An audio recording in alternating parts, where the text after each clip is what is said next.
Assam junior volleyball हौवासा हिन्जावसा सायख'नाय आरो फोरोंथाय बादाया गाहामैनो जोबना थांबाय। आसामनिफ्राय गुबुन रायजोआव हौवासा आरो हिन्जावसा मोननै हानजाया भलिबल गेलेहैगोन।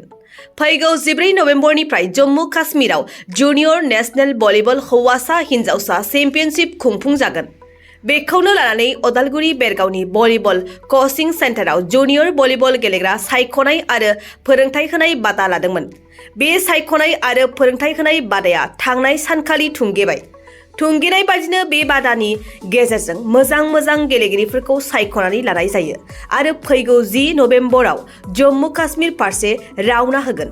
मख'जाथावदि फोजोबनाय हाबाफारियाव बिटिआरनि गेलेमु बिफाननि मावफुं सोद्रोमा दावबायसा बर'आबो जर'खायै बाहागो लादोंमोन।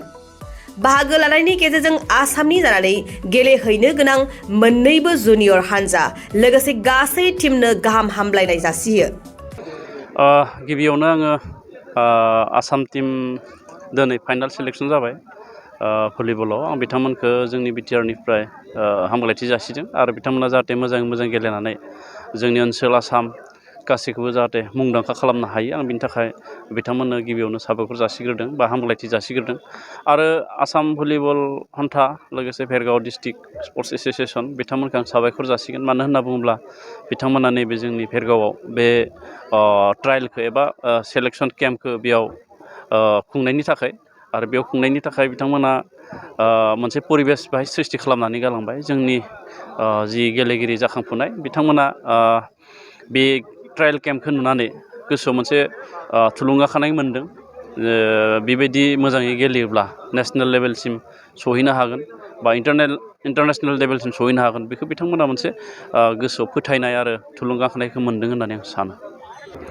आङो जोंनि भेरगाव ओनसोलनिफ्राय बे आसाम टीमाव जिहेतु 3 सेलेक्शन जाबाय, आं बिथांमोनखौ हामलायथि जासिदों। आं दाखालिबो बिथांमोनखौ लोगो हमखांबाय, हामलायथि जासिदों आरो दिनैबो आं बिथांमोनखौ हामलायथि जासिदों आरो मिजिं थिदों जाहाथे मोजां गेलेगिरि जाहैनो हायो आरो मोजां गोसो हमथानानै कचआ मेनेजारा जायफोर रुलखौ होगोन बे रुलखौ जाहाथे मानिनानै बिथांमोना गेलेहैयो, जोंनि ओनसोलनि नामखौ खामायनो हायो, गावनि इयुन जिउखौ जाहाथे दाना लानो हायो। बेनि थाखाय आं बिसोरनो आंनिफ्राय हामलायथि जासिबाय आरो खावलायनाय थाबाय। जों भेरगाव डिस्ट्रिक्ट स्पर्ट्स एस'सियेसन जानानै साबायखर बावहरबाय। बेयाव जोंखौ बाइड लाफायनानै जोंनि जिथु कचिं काम सिलेक्शन केम्प आसाम भलिबल एस'सियेसननिसिमबो जों धन्यबाद होदों भेरगाव डिस्ट्रिक्ट स्पर्ट्सनिफ्राय। आरो जोंनि भेरगाव बाखि ओनसोल रायजो राजाया जोंखौ जि हेफाजाब मदद सुबुरुन होफैबाय बे केम्पखौ आरो सिलेक्शनखौ खालामनायाव, बेखायनो जों ओनसोल बाखि रायजो राजाखौ धन्यबाद होदों आरो जों खावलायदों जाय अल आसामनिफ्राय फैनानै बेयाव सेंग्राफोरनि आरो सिख्लाफोरनि मोननै टीमावबो जायफोर बाहागो लानानै दिनै फाइनाल स्टेपसिम सौफैनो हाबाय। 24 गथ'फोरा जिहेतु बेयाव फाइनाल स्टेप जम्मु काश्मीरसिम थांगोन, बिथांमोननिसिम जों Bhergaon district sports association, Bhergaon coaching centre आरो भेरगाव ओनसोल बाखि रायजो राजा जानानै बिथांमोननिसिम जों बेस्ट वेजेस होबाय। Thank you. আমি গোটেই অসমবাসীৰ পৰা আপোনালোকৰ গোটেই অসমবাসীৰ পৰা আমি এটা মৰম আৰু আমাৰ প্ৰতি এটা শুভেচ্ছা বিচাৰিছোঁ, যাতে আমাৰ গোটেইখিনি এটা আমি ভাল এটা ফলাফল লৈ আহিব পাৰোঁ। আমাৰ বইজ আৰু গাৰ্লছৰ যি দুটা টিম লৈছে, আমি যাতে ভাল প্ৰদৰ্শন কৰিব পাৰোঁ, অসমৰ আমি ৰিপ্ৰেজেণ্ট কৰিম। গতিকে আপোনালোকৰ আশীৰ্বাদ বিচাৰিছোঁ। গোটেই অসমবাসীৰ আশীৰ্বাদ থাকিলে নিশ্চয় আমি এটা ভাল ফল দেখুৱাব পাৰিম।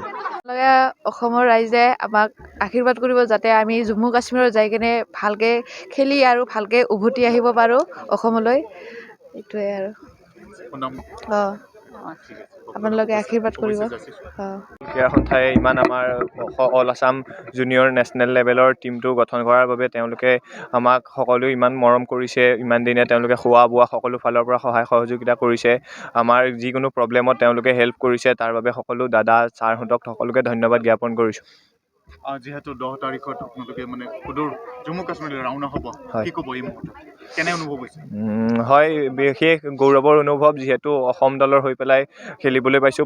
মই প্ৰথমবাৰ এইবাৰ অসম দলৰ হৈ খেলিবলৈ পোৱা সুযোগ পাইছোঁ।